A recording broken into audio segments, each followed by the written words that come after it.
야구는 통계의 스포츠이자 동시에 감동의 드라마입니다. 팬들은 숫자로 기록되는 선수들의 성취에 환호하고 그 숫자 뒤에 숨겨진 인간적인 서사에 눈물을 흘립니다. 그러나 지금 KBO 리그의 입구에는 그 어떤 통계와 서사로도 설명할 수 없는 역설적인 비극이 펼쳐지고 있습니다. 한 남자는 리그 최정상의 실력을 증명했음에도 불구하고 시스템의 자격 미달이라는 냉혹한 벽에 부딪혀 꿈을 접어야 했습니다. 반면 모두가 이번이 기회다 라며 등을 떠밀었던 또 다른 유망주는 스스로 그 황금 같은 기회를 거둬찼습니다.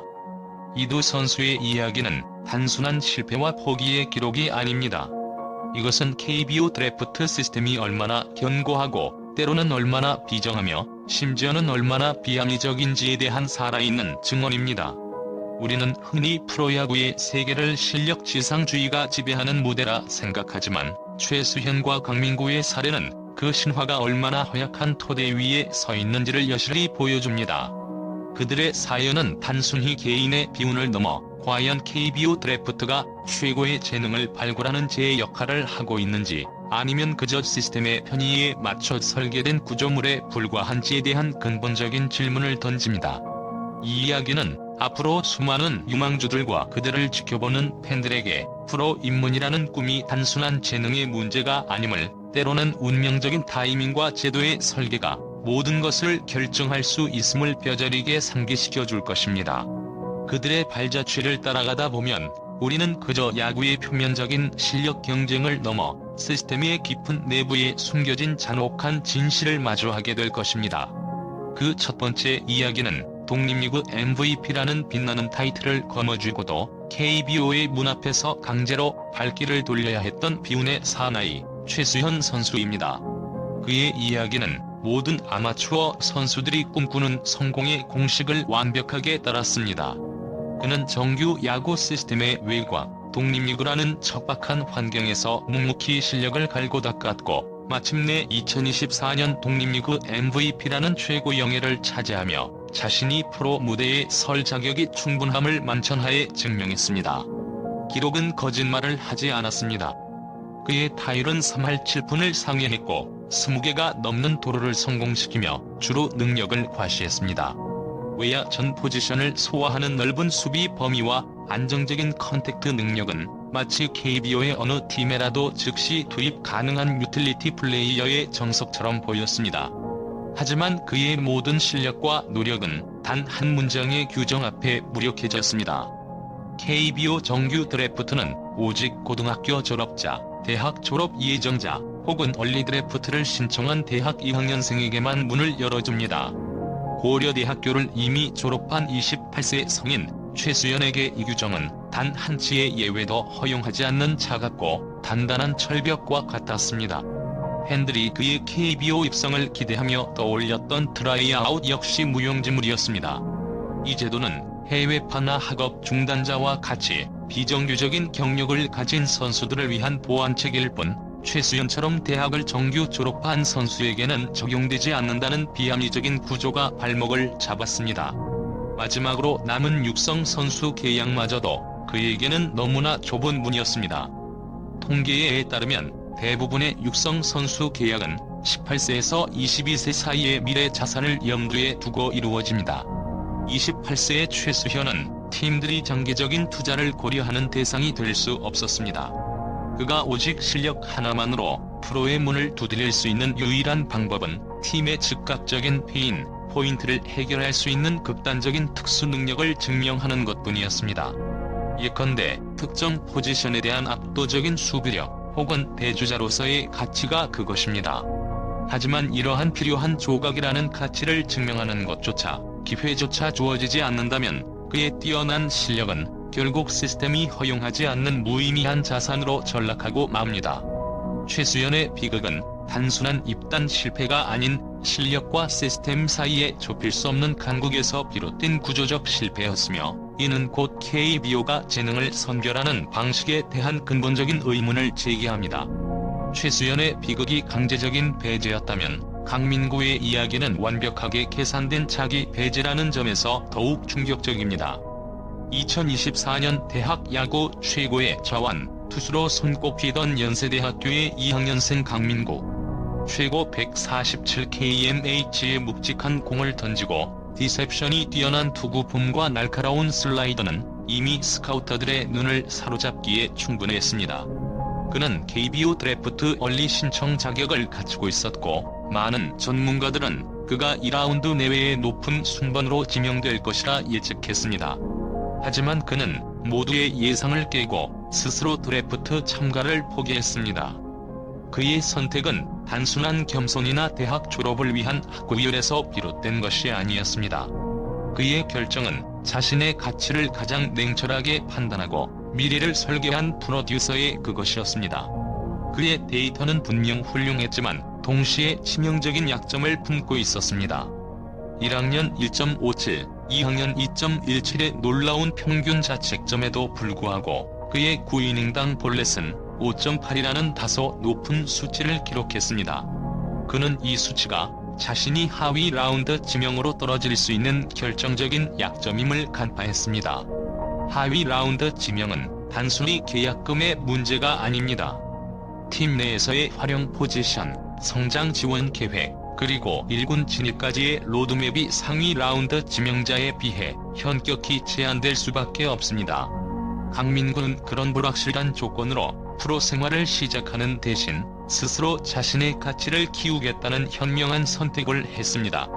1년의 시간을 더 투자해 제구력을 완벽하게 정비하고 부족한 체인지업을 완성한다면 그는 단순히 가능성 있는 좌완 투수가 아닌 즉시 선발 로테이션 진입이 가능한 확실한 선발 자원이 될 수 있다는 확신이 있었습니다.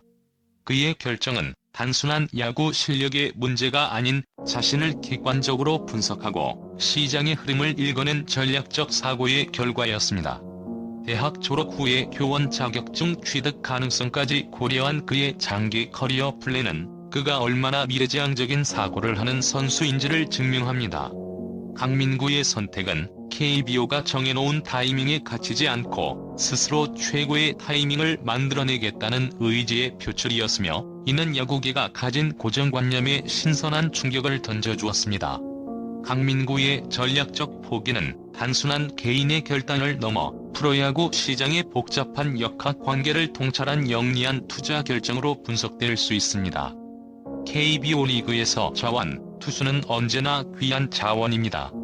하지만 그 희소성이라는 가치는 매년 드래프트 시장의 공급 상황에 따라 미묘하게 변동합니다. 강민구는 2024년 드래프트 시장이 상대적으로 좌완 투수 자원이 풍부한 해라는 점을 간파했을 가능성이 높습니다. 이러한 상황에서 불완전한 제구력을 가진 자신이 하위 라운드로 밀려날 위험을 감수하는 것은 합리적인 선택이 아니라고 판단한 것입니다.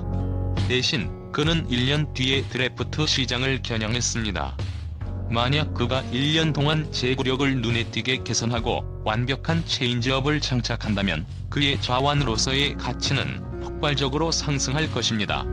9이닝당 볼넷 수치를 3점대 초반으로 낮추고 체인지업의 완성도를 높여 KBB 비율을 높인다면 그는 더 이상 로또에 가까운 하위 라운드 지명자가 아닌 구단들이 확신을 가지고 투자할 수 있는 상위 라운드 지명자가 될 것입니다. 이 선택은 단순한 야구 실력의 개선을 넘어 자신의 시장 가치를 극대화하는 금융공학적 계산에 가깝습니다. 그의 결정은 구단의 수요까지 정확하게 읽어냈다는 점에서 더욱 놀랍습니다. 현재 KBO의 많은 컨텐더 팀들은 경기 후반을 책임질 좌완, 불펜 자원 부족에 시달리고 있습니다. 강민구는 당장 내년에 프로에 진출해도 좌완 멀티-이닝 가능 불펜이라는 즉시 전력감으로 활용될 수 있는 하이브리드 카드입니다.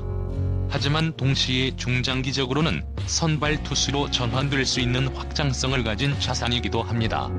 이러한 유형의 선수는 하위 라운드에서 단순히 채워 넣는 선수가 아니라 구단이 심혈을 기울여 확보하고 싶어 하는 핵심 자산으로 분류됩니다.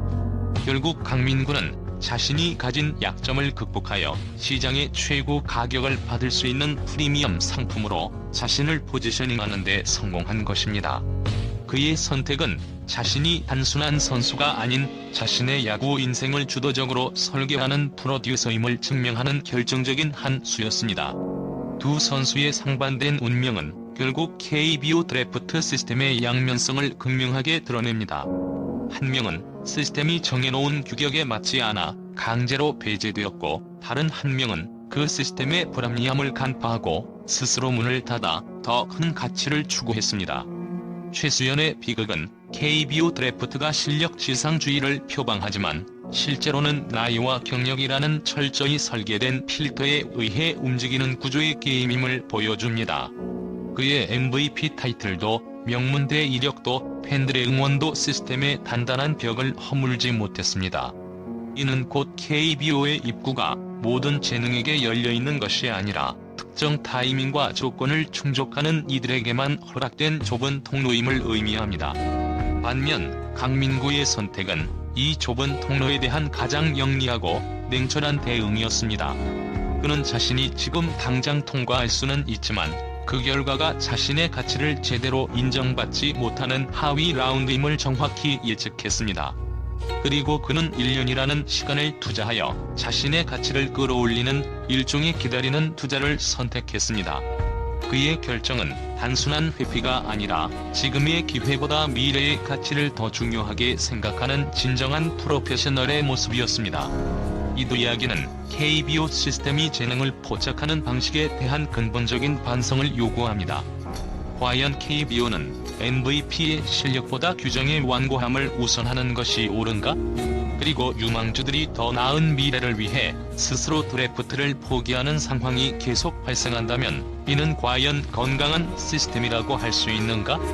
결국 KBO 드래프트는 단순한 선수 선발을 넘어 한 사람의 인생을 결정짓는 중대한 기회입니다. 실력, 타이밍, 포지션, 그리고 나이라는 복잡한 변수들이 얽히고 설켜 희비가 엇갈리는 잔혹한 현실이 그곳에 있습니다. 궁극적으로 최수현과 강민구의 이야기는 KBO가 더 이상 단순히 선수를 뽑는 방식을 넘어 재능을 어떻게 정의하고 포용할 것인지에 대한 깊은 고민에 빠져야 함을 시사합니다. 최수연의 사례가 보여주듯이 현재의 시스템은 야구 외적인 영역에서 뛰어난 성과를 거둔 선수들에게는 배타적인 태도를 취하고 있습니다. 독립리그라는 제도가 분명 KBO의 부족한 인재풀을 보완하고 선수들에게 재도전의 기회를 제공하는 중요한 역할을 하고 있지만 막상 그곳에서 최정상의 실력을 증명한 선수조차 제도권으로 편입될 수 없는 구조적 모순을 드러낸 것입니다. 이는 독립리그의 존재 가치를 흔드는 심각한 문제입니다. MVP라는 타이틀이 아무런 입문 자격도 보장해주지 못하는 시스템이라면 과연 어떤 선수가 묵묵히 그곳에서 땀을 흘리며 꿈을 키워나갈 수 있을까요? 반대로 강민구의 선택은 KBO에 또 다른 경고의 메시지를 보냅니다. 최상의 재능을 가진 유망주가 더 좋은 조건을 위해 드래프트를 스스로 보류하는 현상은 현재 드래프트 제도가 선수들에게 충분한 보상과 비전을 제시하지 못하고 있다는 반증일 수 있습니다. 만약 매년 드래프트 상위 라운드에 지명될 가능성이 있는 유망주들이 강민구와 같은 판단을 내리기 시작한다면 KBO는 정기적으로 인재 유출이라는 심각한 위기에 봉착하게 될 것입니다. 2024년 10월 KBO는 신인 드래프트에서 11개 구단이 총 110명의 선수를 지명했다고 발표했습니다. 하지만 이 숫자 뒤에는 최수연처럼 지명의 기회조차 얻지 못하고 사라진 MVP가 있었고 강민구처럼 더 높은 가치를 위해 스스로 기회를 보류한 천재가 있었습니다. 이들의 이야기는 단순한 스포츠 기사를 넘어 시스템의 허점과 인간의 선택 사이에서 벌어지는 치열한 드라마를 보여줍니다. 이제 우리는 묻습니다. 야구는 과연 실력만으로 승부하는 공정한 게임인가요? 아니면 보이지 않는 손과 규정이 지배하는 더 복잡하고 잔혹한 생존 게임인가요? 이 질문에 대한 해답은 KBO가 최수현과 강민구의 사례를 어떻게 받아들이고 어떻게 제도를 개선해 나갈지에 달려 있습니다. 그들의 운명은 이제 KBO 리그의 미래에 대한 가장 중요한 시금석이 될 것입니다.